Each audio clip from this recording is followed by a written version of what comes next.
নমস্কার। প্রাণারামের মাধ্যমে সম্প্রচারিত ভারত কথার গ্রন্থি মোচনের 210তম পর্বে আপনাদের সবাইকে জানাই সাদর সম্ভাষণ। মহামতি অনন্তলালের অপার আশীর্বাদে আমরা প্রতিদিন শুনে চলেছি ভারত কথা। ভারত কথায় আমরা এখন মহর্ষি পুলস্ত্যের কাছ হতে শুনে চলেছি ভারতবর্ষের বিভিন্ন স্থানে ছড়িয়ে থাকা বিখ্যাত সব তীর্থের কথা। এই তীর্থ ভ্রমণ, তীর্থ পর্যটন এবং তীর্থসেবী হওয়ার মধ্যে যে পুণ্য লাভ থাকে, সেই পুণ্য কেবলমাত্র আত্মিক পুণ্য নয়।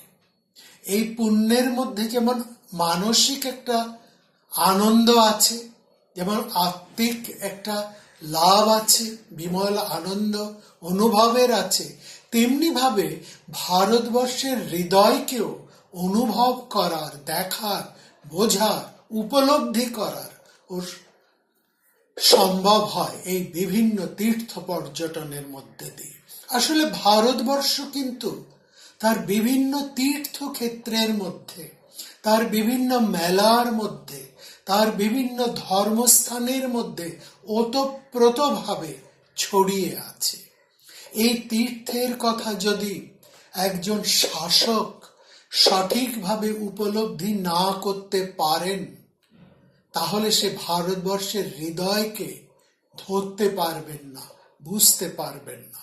এবং যথার্থ একজন বিখ্যাত শাসক হবার জন্যই আমরা দেখেছি এই সমস্ত বিভিন্ন মহাগ্রন্থে সেই সমস্ত বিখ্যাত শাসকেরা তারা রাজধানীর, শহরের, নগরের সীমা অতিক্রম করে স্বেচ্ছায় কিংবা বাধ্যতামূলক ভাবে তারা কখনো গহন বনে এসেছেন, কখনো তারা নগর প্রান্তে এসে উপস্থিত হয়েছেন, দূর দূরান্তের গ্রামে হজ পাড়া গায়ে তারা চলে এসেছেন বিভিন্ন তীর্থক্ষেত্রে, যেখানে বিভিন্ন ধরনের মানুষের একত্র সমাহার। এর মধ্যে থেকেই তারা মানুষের অন্তরশক্তিকে উপলব্ধি করতে পারেন। তারা মানুষের বিভিন্ন বিশ্বাসকে, তাদের ধর্মবোধকে, তাদের চরিত্রকে এবং প্রতিটি মানুষের অন্তর ভাবনাকে। এটি কিন্তু খুব দরকার, শুধু শাসকদেরকেও দরকার নয়, একজন মুক্তমনা মানুষেরও দরকার। যে দেশে সে বাস করে সে দেশের মানুষের চরিত্রটা কেমন তাদের ভাবধারা, কেমন তাদের বিশ্বাস, কেমন তাদের যাপন, নিত্য নৈমিত্তিক যাপন কেমন, এটা বুঝতে হলেও ছুটে ছুটে আসতে হয় এই সমস্ত অরণ্যে, উপবনে উপস্থিত হতে হয় এই সমস্ত বিখ্যাত তীর্থক্ষেত্রে। কারণ তীর্থক্ষেত্রগুলি বাস্তবে কি ভারতবর্ষের প্রাণ। তারাই ভারতবর্ষের সচলতাকে, সজীবতাকে এবং সক্রিয়তাকে এখনো ভীষণভাবে ধরে রেখেছে। আমরা 3টি গুরুত্বপূর্ণ তীর্থের কথা গতদিন শুনেছি পুষ্করের কথা, শুনেছি নর্মদা তীর্থের কথা, শুনেছি আমরা অগস্ত্য তীর্থের কথা। আজকে আমরা শুনব প্রভাস তীর্থের কথা। এই সঙ্গে অবশ্যই আমরা কিন্তু মনে রাখব মহর্ষি পুলস্ত্য কোন ধরনের মানসিকতা নিয়ে, কোন ধরনের শারীরিক সক্ষমতাকে নিয়ে এবং কোন ধরনের মনোভাবকে নিয়ে, ওই মানসিকতা বা মনোভাব এবং চরিত্রকে সঙ্গে নিয়ে এই তীর্থসেবী হওয়ার কথা বলেছে। সেটি কিন্তু আমাদের সবসময় মাথায় রাখতে হবে, না হলে তীর্থের ফল, তীর্থ হতে যে উপলব্ধি, তা আমরা প্রকৃতভাবে পেতে পারি না। আমরা সে কথা আর যাচ্ছি না, কিন্তু আমরা সরাসরি চলে আসছি এবার আরেকটি বিখ্যাত, অতি বিখ্যাত তীর্থ, ভারতবর্ষের সুপ্রাচীন তীর্থক্ষেত্র প্রভাস তীর্থ বা সোম তীর্থ। অশ্বিনী, ভরণী, কৃত্তিকা, এরকম যে 27টি নক্ষত্রের নাম আমরা জানি, পুরাণে বলা হয়েছে এই 27টি নক্ষত্রই হচ্ছেন দক্ষ কন্যা। দক্ষ এই 27 নক্ষত্র সুন্দরী কন্যাকে একসঙ্গে চন্দ্রের সাথে বিয়ে দিয়েছিলেন। তিনি চন্দ্রের হাতে তার অপূর্ব সুন্দরী এই 27টি মেয়েকে একসঙ্গে বিয়ে দিয়েছিলেন। ইয়া সপ্তবিংশন্তি কন্যাং দক্ষ সুমায় বৈ দদৌ, তিনি একসঙ্গে 27টি কন্যাকে সোমের হাতে, সোম বা চন্দ্রের হাতে সমর্পণ করেছেন। তারা রূপে গুণে কিন্তু কেউ কম নয়, কিন্তু এদের মধ্যে রোহিণী ছিলেন সবচেয়ে সুন্দরী। এই সৌন্দর্যটা এতটাই অপ্রতিম যে চাঁদ বা চন্দ্র বা সোম তার রূপের মোহে অন্য স্ত্রীদের, অন্য 26টি স্ত্রীদের অবহেলা করতে লাগলেন। সবসময় তিনি রোহিণীর সঙ্গে সঙ্গেই থাকেন, রোহিণীকেই ভালোবাসেন। রোহিণী ছাড়া তিনি আর কাউকেই দেখেনও না, চেনেনও না। চাঁদের এই আচরণের জন্য অন্যান্য 26টি দক্ষ কন্যা ভীষণ রেগে গেলেন। রোহিণী তাদের সহোদরা বোন হলে কি হবে? সপত্নীত্বের জ্বালা বা ঈর্ষা বা সপত্নীত্বের জ্বালায় ঈর্ষাতে বা সপত্নীত্ব হতে বঞ্চিত হতে তার কাদেরই বা ভালো লাগে? তারা প্রত্যেকেই একসঙ্গে দল বেঁধে স্বামীর উপর অভিমান করে বাপের বাড়িতে চলে এলেন। পিতা দক্ষের কাছে তারা সবাই অভিযোগ করলেন, দেখো বাবা, তুমি এত তোড়জোড় করে চন্দ্রের সাথে আমাদের বিয়ে দিলে, কিন্তু স্বামী আমাদের দিকে একেবারে ফিরেই তাকান না। তার যত ভালোবাসা, যত প্রেম, সবকিছুই ওই আমাদের রোহিণীকে নিয়ে, সবসময় তারই ভজনা করেন চন্দ্র। দক্ষ 26টি মেয়ের পিতা হয়ে ভীষণ চিন্তিত হলেন। কন্যারা কান্নায় ভেঙে পড়লেন পিতার কাছে, বললেন কি হবে আমাদের ওই স্বামীর কাছে থেকে? আমরা আর ওই স্বামীর কাছে ফিরে যাব না। দক্ষ মনে মনে প্রমাদ গুনলেন, এতগুলো মেয়ে একসঙ্গে স্বামীর বাড়ি ছেড়ে এসেছে তাদের ছোট বোনের প্রতি এক নির্মম ঈর্ষায়। তিনি দক্ষ চন্দ্রকে ডেকে পাঠালেন, বললেন, আমার 27টি মেয়েকে তুমি একসঙ্গে বিয়ে করেছো, সবার সঙ্গেই তো তোমার সমান ব্যবহার করা উচিত, অথচ সেখানে তুমি একজন ছাড়া আর বাকিদের দিকে ফিরেও তাকাচ্ছ না। এ তোমার কেমন আচরণ? সবাইকে তুমি সমানভাবে দেখো, শুধু একজনের প্রতি তুমি একতম হয়ে থাকবে তা তো হতে পারে না। এই নিদারুণ পক্ষপাত তো অন্যদেরকে দুঃখিত করে, তাদের হৃদয়ে বেদনা দেয়, তারা সহ্য করবে কি করে? স্নেহময় পিতা এসে এবার মেয়েদেরকে বললেন যে আমি তোমার স্বামী চন্দ্রকে বুঝিয়ে এসছি, তোমরা যাও তার কাছে, দেখবে এবার থেকে ও তোমাদের সঙ্গে সমান ব্যবহার করবে। দক্ষের কথা শুনে সেই 26টি মেয়ে আবার স্বামীর কাছে এলেন, কিন্তু কোথায় কি, চন্দ্র যেমন ছিলেন তেমনই আছেন, সেই রোহিণী ছাড়া তিনি কারো দিকে ফিরেও তাকান না। দক্ষ কন্যারা আবার ভীষণ অপমানিত হয়ে ফিরে এলেন এক বুক ভরা অভিমান নিয়ে। তারা ঠান্ডা মাথায় তাদের পিতা দক্ষকে বললেন, বাবা, আমরা আর ফিরে যাব না, আমরা আপনার কাছেই থাকব, কারণ আপনার জামাই আপনার কথা শুনছে না। কন্যারা যাই বলুক না কেন, দক্ষের এবার আত্ম অভিমানে ভীষণ লাগলো। তিনি চাঁদের কাছে গিয়ে, তার জামাইয়ের কাছে গিয়ে এত কথা বলে এলেন, তাও চন্দ্র তার কথা শুনল না। তিনি দক্ষ কন্যা পিতাকে বললেন যে না পিতা, আপনি আর আমাদেরকে বলবেন না, আমরা ওর কাছে যাব না। দক্ষ এবার ভীষণ রেগে গেলেন। তিনি আবার চন্দ্রকে বললেন যে তুমি তোমার ব্যবহার পরিবর্তন করো, কিন্তু চন্দ্র কোনো কথাই শোনে না। দক্ষ এবার রাগে দিক বিদিক জ্ঞান শূন্য হয়ে এবার চন্দ্রের ঘরে নিজেই চলে এলেন। এসে চন্দ্রকে প্রতি কঠিন অভিশাপ উচ্চারণ করলেন। বলছেন, মহাভারতে আমরা দেখছি চন্দ্রকে শাস্তি দেবার জন্য দক্ষ ভয়ঙ্কর যক্ষা রোগের সৃষ্টি করলেন এবং যক্ষা চন্দ্রের শরীরে প্রবেশ করল। এই কাহিনীটি আমরা মহাভারতে পাই, হরিবংশ পুরাণেও পাই। চন্দ্রের যক্ষা রোগ বা ক্ষয় প্রাপ্ত হওয়ার, চন্দ্র যে ক্ষয় প্রাপ্ত হয়, এই ক্ষয় প্রাপ্তটাকে নিয়ে চন্দ্রের এই কাহিনীটি মহাভারতে বা পুরাণে তৈরি হয়েছে।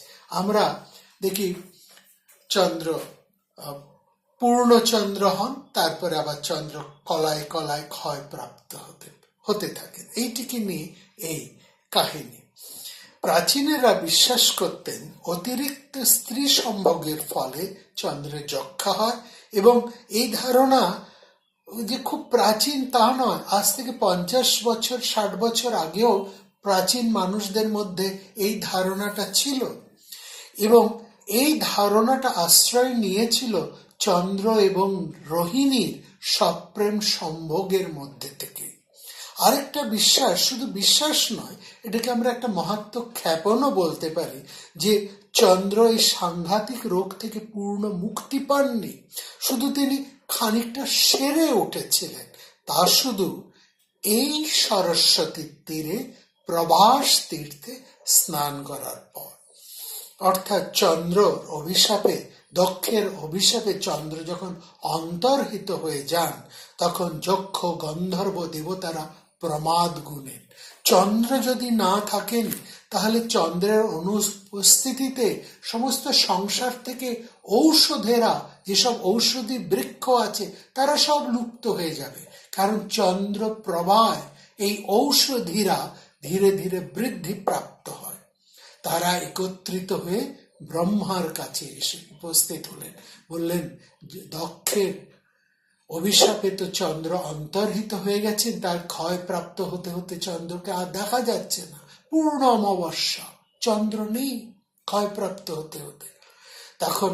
এখন তো সমস্ত পৃথিবী থেকে ঔষধি লুপ্ত হয়ে যাবে, পৃথিবীকে আমরা রক্ষা করব কি করে? ব্রহ্মা তখন তাদেরকে নিয়ে উপস্থিত হলেন বিষ্ণুর কাছে। বিষ্ণু তাদেরকে অভয় দান করে চন্দ্রকে স্মরণ করলেন, কিন্তু চন্দ্র আর আসেন না। তখন বিষ্ণু বললেন, ঠিক আছে, একটা উপায় আমি করছি, এই চন্দ্রকে আমরা আবার প্রতিষ্ঠা করে দেব। কিভাবে না, চন্দ্র যদি এই সরস্বতী তীর্থে গিয়ে স্নান করে, তাহলে চন্দ্র তার শরীরের দীপ্তি আবার একদিনের জন্য হলো পুরোপুরি ফিরে পাবে। সরস্বতী তীর্থে স্নান করে চন্দ্র, পূর্ণচন্দ্র বা পূর্ণিমার যে পূর্ণচন্দ্র, সেই প্রভা ফিরে পান একদিনের জন্য। তারপর থেকে তিনি আবার ধীরে ধীরে ধীরে ধীরে হ্রাস প্রাপ্ত হতে পারে। তো যাই হোক, ওই প্রভাস তীর্থে তিনি নিজের দীপ্তি, নিজের প্রভা ফিরে পেয়েছিলেন বলে সরস্বতী নদীর তীরে এই তীর্থের নাম হলো প্রভাস তীর্থ।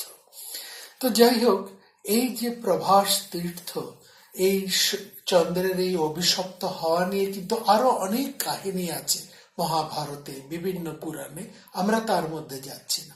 লৌকিক বিশ্বাস, এই প্রভাস তীর্থে স্নান করলে মানুষের যে সমস্ত পাপ আছে, যে সমস্ত শারীরিক অক্ষমতা আছে, সেগুলো দূর হয়ে যায়।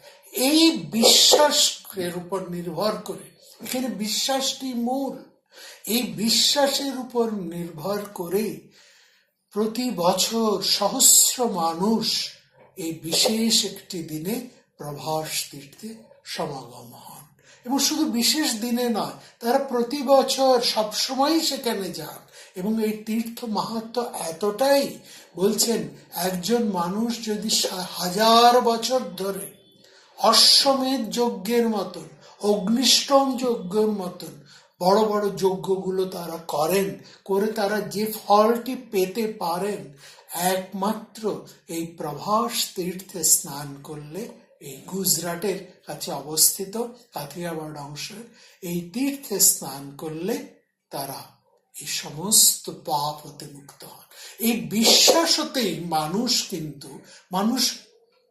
মানুষের স্খলন হয়, পতন হয়, কিন্তু সেই মানুষই আবার উঠে দাঁড়ায়, ফিরে দাঁড়ায়। এই যে উঠে দাঁড়াবার, ফিরে দাঁড়াবার যে শক্তি মানুষের মধ্যে ইনজেক্ট হয়, তারা যে ফিরে পান, কোথার থেকে ফিরে পান? এই সমস্ত লৌকিক কাহিনীর মধ্যে থেকে তারা ফিরে পান, এই সমস্ত তীর্থের মধ্যে থেকে। তাদের বিশ্বাস এতটাই দৃঢ় যে তারা তাদের সমস্ত অবসাদ, সমস্ত ম্লানতা, সমস্ত স্খলন পতন হতে তারা আবার শক্তিমান, বীর্যবান হয়ে উঠে দাঁড়ান। এইটাই হচ্ছে এই তীর্থ মাহাত্ম্য। এবার আমরা চলে আসি পঞ্চম তীর্থ বা কুরুক্ষেত্র তীর্থ। এটি একটি খুব বিখ্যাত তীর্থ। কুরুক্ষেত্রে যে শুধু যুদ্ধ হয়েছে বলে কুরুক্ষেত্র বিখ্যাত তা নয়, প্রাচীন সময় থেকে কুরুক্ষেত্র ধর্মক্ষেত্র, এবং ঋগ্বেদের সময় থেকেই কুরুক্ষেত্র কিন্তু ভীষণ বিখ্যাত। কুরুক্ষেত্র একটা ধর্মক্ষেত্র। বৈদিক সাহিত্য থেকে সমস্ত মহাকাব্য, পুরাণ, সব জায়গাতে এই ক্ষেত্রকে অন্যতম পবিত্রতম ক্ষেত্র বলা হচ্ছে। পবিত্র না, পবিত্রতম ক্ষেত্র বলা হচ্ছে। বৈদিক যে সমস্ত গ্রন্থ রয়েছে, বৈদিক যে সাহিত্য আছে, সেখানে দেখছি সরস্বতী, দৃষদ্বতী এবং অপয়া, এই তিনটি নদী, সরস্বতী, দৃষদ্বতী এবং অপয়া, এই তিনটি নদীর মধ্যবর্তী ভূখণ্ড, সেটি হচ্ছে এই পবিত্র কুরুক্ষেত্র। এই স্থানটি পৃথিবীর অন্যতম উৎকৃষ্ট স্থান বলে বর্ণনা করা হয়েছে, এবং প্রাচীন কাল থেকেই বলা হয়েছে এইখানে যারা যজ্ঞ করেন, অর্থাৎ যারা এখানে এসে সৎকর্ম করেন, এখানে যারা এসে আপন স্বার্থ ভুলে বৃহত্তর স্বার্থের উদ্দেশ্যে যারা যে সমস্ত কাজ করেন, তাদের এখানে বহু পুণ্য লাভ হয়। এবং এখানে ঋগ্বেদের মন্ত্রটিতে বলা হচ্ছে, যজ্ঞে যখন অগ্নি স্থাপন করা হয়, তখন এই অগ্নিকে উদ্দেশ্য করে বলা হয়, হে অগ্নি, তুমি সবার মঙ্গলের জন্য নীত্বা দদেবর আপৃথিব্য ইলয়াস্পদে সুদিনত্তে অনহম দৃশদ্বাতং মনুষ অপায়ম সরস্বত্যং রেবদগ্নে দিদি। বলছেন, হে অগ্নি, সবার মঙ্গলের জন্য, সবার কল্যাণের জন্য, প্রত্যেকের শুভর জন্য, সুধীন লাভের জন্য আমরা পৃথিবীর এই উৎকৃষ্টতম স্থানে, অর্থাৎ দৃশদ্বতী, সরস্বতী এবং অপয়া নদীর মধ্যবর্তী ভূমিতে তোমাকে স্থাপন করছি। ঋগ্বেদের এই স্থানটি এত বিখ্যাত যা তৈতরীয় অরণ্যের মধ্যেও এই স্থানটির মাহাত্ম্য আছে। এই জায়গাটাকে বলা হয়েছে মরব উৎকল, অর্থাৎ মরুভূমির মতন, বালুকা রাশি বিস্তৃত, বালুকাময় একটা মরুভূমির মতন এই জায়গাটি। এই জায়গাটি আরো কেন বিখ্যাত জানেন? এই জায়গাটি বিখ্যাত এই কারণে যে এখানে সমস্ত দেবতারা এখানে আসেন, অর্থাৎ দেবতারা স্বর্গ হতে, আমরা তো স্বর্গ, মর্ত, পাতালের কথা বলেছি তো, এই পৃথিবীর কোন জায়গাটি স্বর্গ, আর 2-3টি পর্ব আগে আমরা আলোচনা করেছি কোন জায়গাটিকে স্বর্গ বলা হতো, কোন জায়গাটিকে মর্ত বলা হতো, কোন জায়গাটিকে পাতাল বলা হতো। তো দেবতারা যখন স্বর্গ থেকে নেমে আসেন, তারা প্রথম এই কুরুক্ষেত্রে এসে তারা যজ্ঞ করেন, তারা স্থান লাভ করেন। এবং দেবতারা সব সময় যে দেবতারা যেখানেই থাকুন না কেন, তারা কুরুক্ষেত্রে কখনো বছরে একবার না একবার আসবেনই। এইটা তাদের কাছে এতটা প্রিয় স্থান, এই যে তারা আসতেন। এবং ঋগ্বেদে আরেকটি কাহিনীর জন্য এই কুরুক্ষেত্র ভীষণ বিখ্যাত হয়ে আছে, সেটি আমাদের সবার পরিচিত। এইখানে দধিচি তপস্যা করেন এবং দধিচি মুনির আত্মত্যাগের মাধ্যমে ইন্দ্র দধিচি মুনির হাড় দিয়ে দধিচির মুখটিকে বলা হয় অশ্বাকৃতি। সেই মস্তকটি দধিচির সেই মস্তক, দধিচির সেই মেরুদণ্ড থেকে ইন্দ্র বজ্র নির্মাণ করে। সেই বজ্রের সাহায্যে ইন্দ্র বহুবার পরবর্তী সময়ে অসুরদের বিনাশ করে। সুতরাং এই যে সর্জনাবত, এই কুরুক্ষেত্র অঞ্চলে আরেকটা নাম ছিল সর্জনাবত। এইখান থেকে যজ্ঞভূমি বা তীর্থস্থান, শুধু যজ্ঞভূমি বা তীর্থস্থান নয়, আমরা দেখেছি আর্য সভ্যতার একেবারে কেন্দ্রস্থল হচ্ছে এই কুরুক্ষেত্র। কুরুক্ষেত্রতে দেবতারা নিজেরা আসতেন, যজ্ঞ করতেন, পুণ্য কর্ম করতেন এবং কুরুক্ষেত্রকে ব্রহ্মাবর্ত বলা হয়। ব্রহ্মর্ষি দেশ বলেও কুরুক্ষেত্রকে প্রাচীন মহাকাব্যে, পুরাণে, বারবার বৈদিক সাহিত্যে বলা হয়েছে। এবং আর্যায়ন শুরু হয় এই কুরুক্ষেত্র অঞ্চল থেকে। কুরুক্ষেত্র নামের পেছনে আমরা জানি চন্দ্রবংশীয় বিখ্যাত রাজর্ষি মহাত্মা কুরুর কীর্তি জড়িয়ে আছে। মহারাজ কুরু মহাভারতের মূল চরিত্র, কৌরব পাণ্ডবদের পূর্বপুরুষ। যে রাজর্ষি কুরুর কঠোর তপস্যায় তুষ্ট হয়ে দেবরাজ ইন্দ্র এই স্থানটিকে পৃথিবীর অন্যতম প্রধান ক্ষেত্র হবার আশীর্বাদ করেছিলেন এবং কুরুর নাম অনুসারে এই জায়গাটির নাম হয় পরবর্তীকালে, যার নাম ছিল প্রাচীন সময় ব্রহ্মাবর্ত, এই স্থানটির নাম হয় কুরুক্ষেত্র। মহাভারতের কালে কুরুক্ষেত্র একটি পবিত্র তীর্থক্ষেত্র এবং একটি যজ্ঞভূমি। এই কুরুক্ষেত্র চারপাশে আমরা দেখছি অনেক বিখ্যাত বিখ্যাত তীর্থস্থান রয়েছে এবং এই তীর্থস্থানগুলোকেও আমরা পরিভ্রমণ করব পরবর্তী সময়ে মহর্ষি লোমশের সাথে পাণ্ডবদের সমব্যবহার, পাণ্ডবদের সাথে আমরা করব। তো এই কুরুক্ষেত্রের পর আমরা এবার চলে আসি একটু উর্বশী ক্ষেত্রে। উর্বশী ক্ষেত্র একটি বিখ্যাত তীর্থস্থান। উর্বশী ক্ষেত্রের কথা বলতে গেলে আপনাদের নিশ্চয়ই মনে আছে, উর্বশীকে নিয়ে আমরা একটি কাহিনী আপনাদেরকে শুনিয়েছিলাম। সেই কাহিনী যেখানে উর্বশীকে পাশা খেলার পণ্য রাখা হয়েছে, নিশ্চয়ই মনে আছে সেই কাহিনী। এই 2-4টি পর্ব পূর্বেই আমি আপনাদেরকে একসময় শুনেছিলাম। এই উর্বশী তীর্থটি রয়েছে গোদাবরী তীরে, গোদাবরী নদীর তীরে বনপর্বে এই উর্বশী তীর্থ। এবং উর্বশী তীর্থ আরেকটিও রয়েছে ব্রহ্মপুত্র নদীর বক্ষে। আসলে এই তীর্থগুলোর এত মাহাত্ম্য যে নানা জায়গায় এই তীর্থের নামকরণ করা হয়েছে। তবে মূল উর্বশী ক্ষেত্রটি কিন্তু ব্রহ্মপুত্রের সন্নিহিত অঞ্চল নয়, গোদাবরী তীরে। মহাভারতে যে তীর্থের কথা বলা হচ্ছে বা পদ্মপুরাণে যে তীর্থের, এই উর্বশী তীর্থের কথা বলা হচ্ছে, এটা দক্ষিণ ভারতের গোদাবরী নদী তীরে, গৌতমী গঙ্গার তীরে হচ্ছে এই তীর্থ। এটির কথা ব্রহ্মপুরাণেও আমরা পাচ্ছি। আমরা সেই রাজা প্রমিতের কথা শুনেছেন। তিনি ইন্দ্রের সাথে পাশা খেলে উর্বশীকে জয় করে নিয়ে আসে। তারপরে সেই উর্বশীকে তিনি বাড়ির কাজে, পরিচারিকার কাজের জন্য ব্যবহার করতে চান।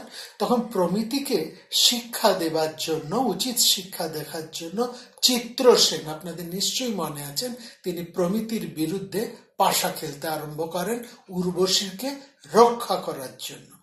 এবং তারপরে আমরা দেখেছি চিত্রসেন প্রমিতিকে ধাপে ধাপে পাশা খেলা হারিয়ে উর্বশীকে তো জয় করে নিলেন এবং প্রমিতির সমস্ত সম্পদ, রাজ্য, তার যা ছিল সব জয় করে নিলেন চিত্রসেন। এই সময় প্রমিতি একেবারে কপর্দক শূন্য হয়ে যান। তিনি অহংকারে প্রমত্ত হয়ে উর্বশী এবং সমস্ত সুন্দরী অপ্সরাদেরকে নিজের দাসীতে পরিণত করেছিলেন, কিন্তু চিত্রসেন তাকে উচিত শিক্ষা দিয়ে ওই পাশা খেলায় প্রমিতিকে হারান। কিন্তু পাশা খেলায় হারতে হারতে মহারাজ প্রমিতি এক সময় একেবারে কপর্দক শূন্য হয়ে পড়ে। সেই সময় মহারাজ প্রমিতির এক পুত্র সুমতি সে খুব কষ্ট পায়। বাবা একের পর এক পাশা খেলা হেরে যাচ্ছে, তার ভীষণ কষ্ট হয়, সে কান্নায় ভেঙে পড়ে। তখন সে তার কুলপুরোহিত মহর্ষি মধুচন্দার কাছে সুমতি যান। সুমতি গিয়ে বলেন যে বাবার এই অবস্থা, বাবা জানি বাবা প্রমত্ত হয়ে পাশা খেলায় এরকম মন্দ কার্য করে ফেলেছেন, এখন তার এই অবস্থা হচ্ছে, তার হাতে আর কিচ্ছু নেই, তিনি একেবারেই কপর্দক শূন্য হয়ে গেছেন চিত্রসেনের হাতে। আপনি রক্ষা না করলেন বাবা আর বাঁচবেনই না, আমরাই বা কোথায় যাব? তখন কুলপুরোহিত মহর্ষি মধুচ্ছন্দা, তিনি বিশ্বামিত্র পুত্র মধুচ্ছন্দা, তিনি রাজাকে নির্দেশ দেন যে তুমি গৌতমী গঙ্গার তীরে গিয়ে কঠোর তপস্যা করো, মহাদেবকে প্রসন্ন করো এবং বিষ্ণুকে প্রসন্ন করো। তো বিষ্ণুর প্রসাদে মহারাজ প্রমিতি তার সমস্ত রাজ্য আবার ফিরে পান। গোদাবরী যে তীরে সুমতিকে ভগবান বিষ্ণু দর্শন দিয়েছিলেন, সেই তীর্থটির নাম উর্বশী তীর্থ বা কৈতব তীর্থ। কৈতব শব্দের অর্থ কিন্তু পাশা খেলা, নিশ্চয়ই আপনাদের মনে আছে। কৈতব তীর্থ বা উর্বশী তীর্থ, উর্বশীকে নিয়ে যে পাশা খেলা হয়েছিল এবং তার ফল পাশা খেলায় প্রমত্ততার ফলে কি হয় এইটা মনে করিয়ে দেবার জন্যই, যে মানুষকে এইটা মনে স্মরণ করিয়ে দেবার জন্যই পাশা খেলার যে কি বিষময় ফল সেটা বোঝানোর জন্য এই কৈতব তীর্থ হয়েছিল গোদাবরী তীরে, এবং এটি ভারতবর্ষের অন্যতম একটি বিখ্যাত তীর্থ। এরপরে আমরা চলে আসছি আরেকটি বিখ্যাত তীর্থ, কপাল মোচন বা উষনস তীর্থ। কপাল মোচন বা এই যে উষনস তীর্থের কথা আমরা এখন শুনছি, এটা কুরুক্ষেত্রেরই অন্তর্গত। যে কুরুক্ষেত্রের কথা আমরা বললাম তার কাছেই হচ্ছে এই কপাল মোচন তীর্থ। কিন্তু এই তীর্থগুলোর সঙ্গে এত সুন্দর সুন্দর কাহিনী জড়িত রয়েছে যে সেইগুলো না জানলে এই তীর্থের মাহাত্ম্য না। এবং এই কাহিনীগুলোর মধ্যে দিয়েও কিন্তু এক একটা শিক্ষাও রয়েছে মানুষের উদ্দেশ্যে। মানুষেরা সেই শিক্ষাকে, সেই কাহিনীর অন্তর্গূঢ় অভিপ্রায়টুকুকে অনুধাবন করার জন্য তীর্থ স্নান করেন। তো আসুন আমরা কুরুক্ষেত্রের অন্তর্গত সরস্বতী নদীর কাছে এই কপাল মোচন তীর্থে আছি। এটা একটা সর্বপাপ নাশী তীর্থ। মহাভারতের মতে ঔষনস তীর্থের আরেক নাম হচ্ছে কপাল মোচন, এই তীর্থের আরেক নাম হচ্ছে ঔষনস তীর্থ। এই নাম পরিবর্তন হয়েছিল কারণ রামচন্দ্রের হাতে, আমাদের একটু রামায়ণে ফিরে যেতে হবে, রামচন্দ্রের হাতে নিহত এক রাক্ষসের একটা ছিন্ন মুন্ড মহাদর নামে এক বিখ্যাত মুনির জঙ্ঘায় গিয়ে আটকে পড়ে। মুনি অনেক জায়গায় গিয়ে তার নিজের জঙ্ঘা থেকে এই রাক্ষসের মুন্ডটাকে সরাবার চেষ্টা করেন, কিন্তু কিছুতেই মুনির জঙ্ঘা থেকে রামের হাতে মৃত সেই রাক্ষসের মুন্ডটি কিছুতেই, ছিন্ন মুন্ডটি কিছুতেই সরানো যাচ্ছিল। তখন বিভিন্ন ঋষিদের পরামর্শে ওই মহোদর ঋষি এই সরস্বতীর তীরবর্তী ঔষনস তীর্থে আসেন এবং শেষ পর্যন্ত এই তীর্থে তপস্যা ও স্নান করার পর মহোদর এর জঙ্ঘা থেকে এই রাক্ষসের মুন্ডটি সরে যায়, ছিন্ন হয়, এবং সেই জন্য সমস্ত ঋষিরা এই ঔষনস তীর্থের নামকরণ করেন কপাল মোচন, অর্থাৎ নরকপালের বন্ধন থেকে মুক্ত লাভ করেছে। এই তীর্থের আরেকটি আছে যে কুরুজাঙ্গালে সরস্বতী নদীর তীরে, এখানে মহাদেবের আশীর্বাদে নাকি এই মস্তকটি জঙ্ঘা থেকে সরে যায়। এটি একটি শিবতীর্থও বটে এবং এই তীর্থে এতটাই গুরুত্বপূর্ণ এই তীর্থটি যে এখানে স্বয়ং রামচন্দ্র এসেছিলেন এবং রামচন্দ্রের পদধূলি পূর্ণ এই স্থানটি। এই সমস্ত কথা স্মরণ করে পুণ্যার্থীরা এই তীর্থে বারবার স্নানের জন্য আসে। আর আমরা শুনবো দুটি তীর্থের কথা, একটি অগ্নিতীর্থ এবং অন্যটি গয়া তীর্থ। এই তীর্থ দুটির এত গুরুত্বপূর্ণ, তার মধ্যে অগ্নিতীর্থ এটি বহু প্রাচীন তীর্থ। অগ্নিতীর্থের হচ্ছে প্রভাস ক্ষেত্রের, যে প্রভাসের কাছে বলেছি সেই প্রভাস ক্ষেত্রে সন্নিহিত এই তীর্থ এবং এখানে বলা হয়েছে এটিও রামায়ণের থেকে এই তীর্থের আমরা উল্লেখ পাই। সুতরাং মহাভারতের সময়েরও বহু পূর্ব এই সময় তীর্থ। বলছে দশরথ পুত্র রামচন্দ্র রাবণকে বিনাশ করার পর বিভীষণকে লঙ্কায় অধিপতি নিযুক্ত করে সীতা এবং লক্ষ্মণকে নিয়ে তিনি সেতু পথে গন্ধমাদন পর্বতে গিয়েছিলেন।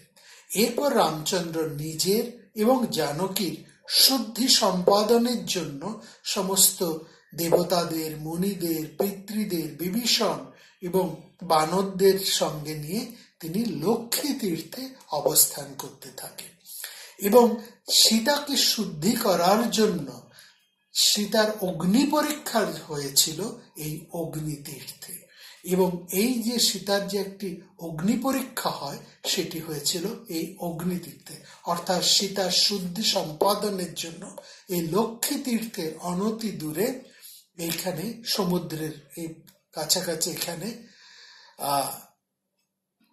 এই তীর্থে সীতা অগ্নি প্রবেশ করেন। এখনকার তামিলনাড়ুর যে সেতুবন্ধ রামেশ্বর অঞ্চলে রামনাথ স্বামীর একটি মন্দির আছে। এই মন্দির হতে 100 মিটার দূরে হচ্ছে এই অগ্নিতীর্থ অঞ্চলটি।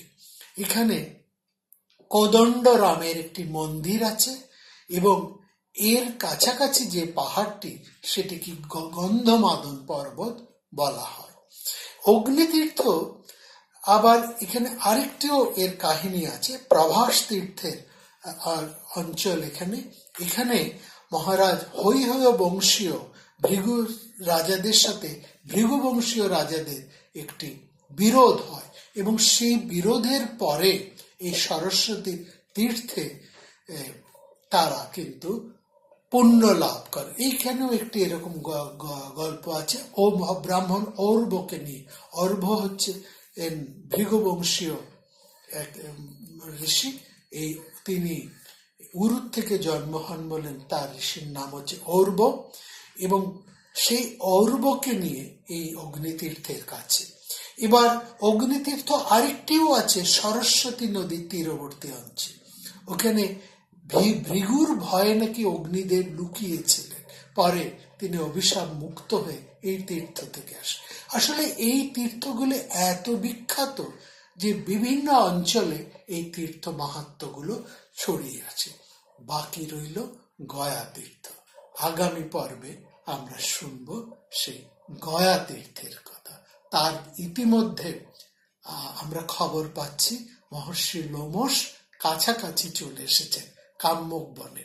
অর্থাৎ যতক্ষণ না মহর্ষি লোমশ আসছেন ততক্ষণ পাণ্ডবদেরকে তাদের বেদনা থেকে, বিষণ্ণতাকে থেকে ভুলিয়ে রাখার জন্য, অর্জুন বিরহে তাদের যে অন্তরে যে বেদনা, যে মনকষ্ট, এর থেকে ভুলিয়ে রাখার জন্য পাণ্ডবদেরকে এরকম নানা প্রকার তীর্থের কাহিনী শুনে তাদেরকে তীর্থ ভ্রমণের উপযুক্ত করে তুলছেন মহর্ষি নারদ।